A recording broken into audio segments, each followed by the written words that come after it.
হাসপাতালের কর্মচারীদের কড়া হুঁশিয়ারি শিক্ষার্থীদের। চাঁদা ও দালাল মুক্তের হুঁশিয়ারি বৈষম্যবিরোধী ছাত্র আন্দোলনের। শহীদ সোহরাওয়ার্দী মেডিকেল কলেজ হাসপাতালের কর্মচারীদের নানা অনিয়ম, টাকা না দিলে সেবা না দেয়া, ট্রলিতে রোগী বহনে চাঁদা আদায় সহ রোগীদের ভোগান্তি সৃষ্টি করা সকল ধরনের কাজ থেকে বিরত থাকার কড়া হুঁশিয়ারি দিয়েছেন বৈষম্যবিরোধী ছাত্র আন্দোলনের শিক্ষার্থীরা।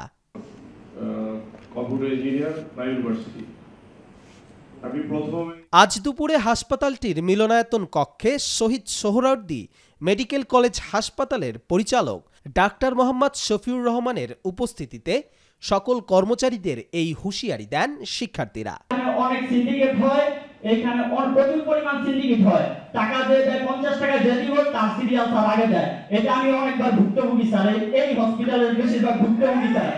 100 টাকা দিয়ে দিব, তারই আগে দিব, এটাই স্বাভাবিক স্যার। এই দালাল যেদিন আমরা ধরতে পারবো সেদিনই আমরা এই হসপিটালকে মুক্ত করতে পারবো, এছাড়া কোনো কথা নাই। ক্ষেত্রে একটা বেড, যেখানে বেডে টাকা লাগে না, সেখানে আপনারা 270 টাকা 370 টাকার বদলি।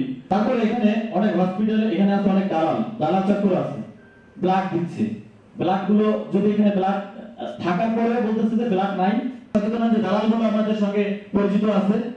আপনারা যদি আমাদেরকে ধরা দিতে পারেন তাহলে আমরা সাধারণ শিক্ষার্থীবৃন্দ অনেক খুশি হব, এবং কি আপনাদের উপর আমাদের শ্রদ্ধা বেড়ে যাবে।